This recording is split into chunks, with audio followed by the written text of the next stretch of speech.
Olá, meus queridos amigos e queridas amigas. Mais uma vez aqui com a nossa reflexão. E hoje vamos continuar no capítulo 4. Ninguém poderá ver o reino de Deus se não nascer de novo. E nós vamos hoje falar do item 6. Que vamos voltar à ideia de que Jesus disse que a ideia de que João Batista era Elias e que podia reviver na terra e encontrar-se em muitas passagens do Evangelho. Notadamente, mais acima, reproduzirá no 1:3, o item que a gente já estudou. Essa crença fosse um erro, Jesus não teria deixado de combatê-la. Pelo contrário, ele sancionou e ainda a sua autoridade a transformá-la num princípio. Ninguém verá o reino de Deus se não nascer de novo. Então ele acrescenta que ninguém verá o reino de Deus se não nascer de novo. É necessária a reencarnação.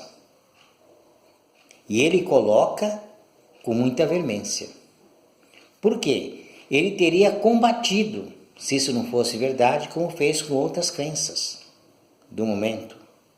Por exemplo, olho por olho, dente por dente. Jesus combateu. Ele disse: amai os vossos inimigos, colocando outra máxima. E quando levaram a mulher adúltera,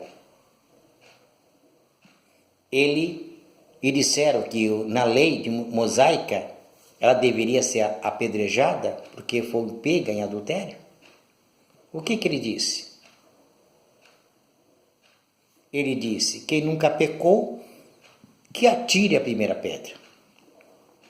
Todos saíram de mansinho, por quê? Todos tinham pecado. Todos cometiam erros. Então, como condenar aquela mulher?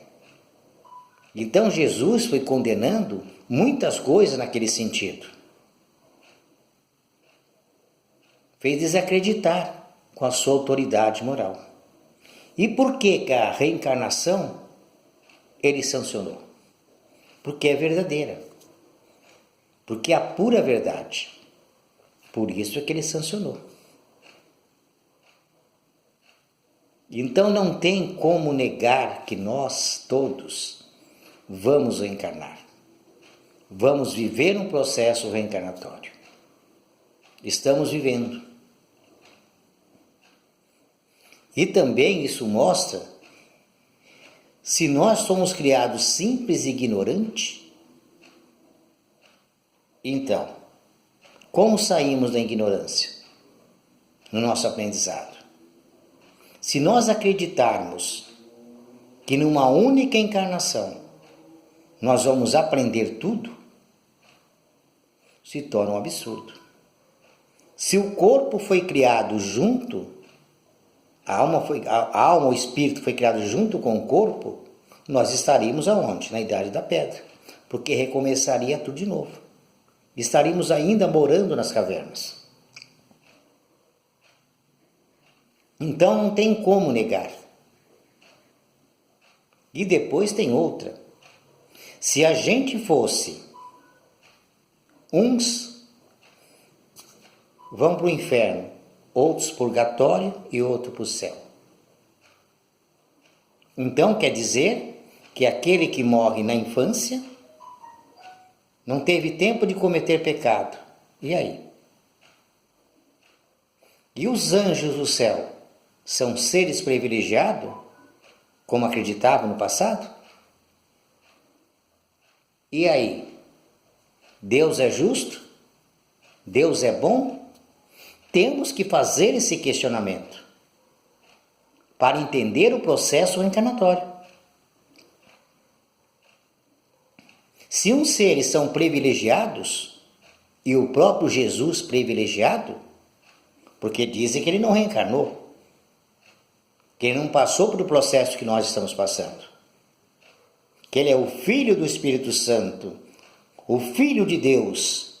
Então quer dizer que ele veio de boa, não passou por nada, não vivenciou nenhuma experiência e apareceu aqui com toda aquela sabedoria, assim como os anjos do céu.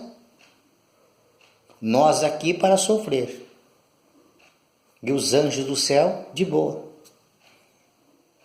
Seria justo isso? Ou todos têm que passar pelo mesmo processo? Como mostra a doutrina espírita. Que todos nós somos criados simples e ignorantes. Somos o princípio inteligente do universo. E vamos vivenciando a nossa experiência e vamos conquistando. Com o nosso trabalho. Com as nossas existências temos uma programação e nós vamos cumprindo. Tudo isso como é feito nas escolas na Terra. Aí sim aparece a justiça de Deus. Por quê? Cada um segundo as suas obras. Se eu tenho obras boas, eu vou ter resultados bons. Se eu tenho obras ruins, as minhas obras são ruins. Agora, por que Deus criaria um ser e vai destruí-la no inferno? E o purgatório, um negócio indeciso? Você não sabe para onde vai? E o céu? Todo mundo tocando arpinha? Seria um negócio muito monótono, sem fazer nada? Uma vida totalmente ociosa?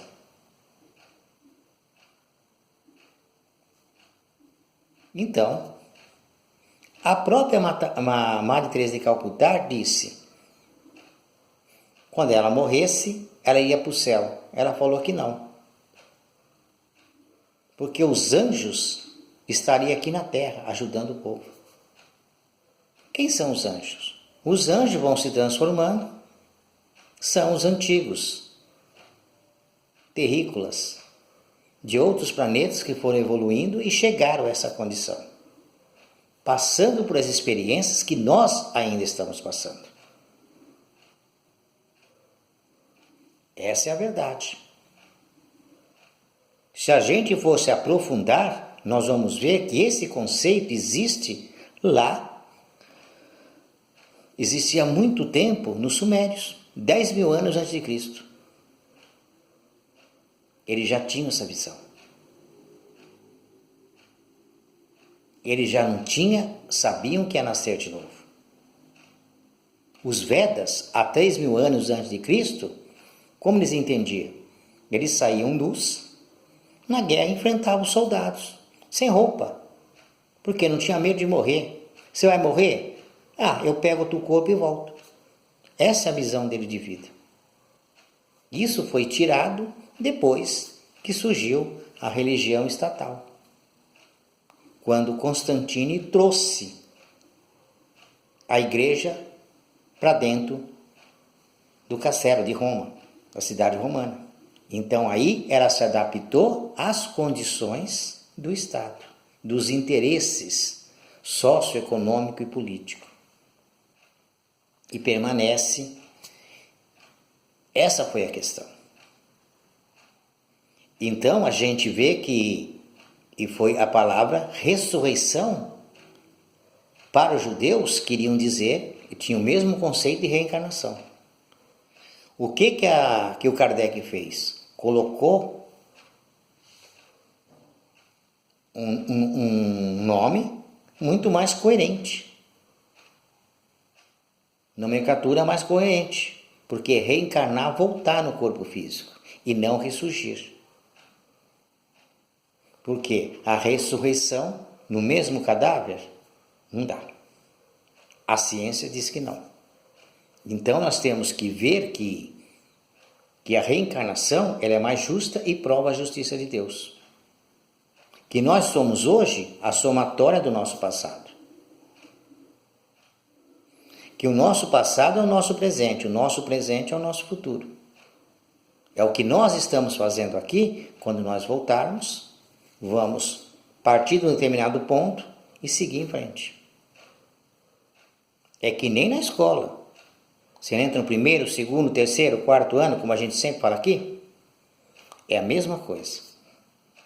Até chegar no doutorado, pós-doutorado, não é assim? É assim. Digamos que Jesus seja um pós-doutorado nas matérias. E nós estamos aqui, na 8ª série, digamos assim. Eles sabem mais que nós, não sabe? É mais ou menos isso que acontece. E não como a gente pensa que morreu, acabou. Por que acabou? Então você tem uma vida aqui, acaba, não tem mais nada. Então isso também sugere uma outra coisa. Qual é a vantagem de ser bom? Se tudo acaba após a morte física. Se nada fica. Quer dizer, quem é bom não tem mérito nenhum. E quem pratica a maldade, esse leva vantagem. Por quê? Ele pratica a maldade, vive a vida inteira na maldade e não responde por nada. Porque morreu, acabou. É justo? Eu pergunto. É evidente que não. Então, são questionamentos que nós temos que fazer. Jesus, filho do Espírito Santo, pega o Evangelho de Mateus. Toda a árvore genética de Jesus está ali, logo no início. Quem são os parentes de Jesus, as suas descendências, todas estão ali. E aí? Filho do Espírito Santo? É algo para a gente questionar. Para a gente entender, abrir nosso campo de raciocínio. Para entendermos melhor e ver por que Jesus sancionou a reencarnação. Justamente por isso. Porque ela é verdadeira. Ela é a justiça de Deus. Para todos nós que temos o mesmo princípio e nós decidimos. Ver o reino de Deus depende da nossa decisão, porque temos o direito da escolha, conhecido como livre-arbítrio. Então vamos ficando por aqui. Um forte abraço a todos, se inscreva no nosso canal no YouTube e que Deus nos abençoe hoje, agora e sempre.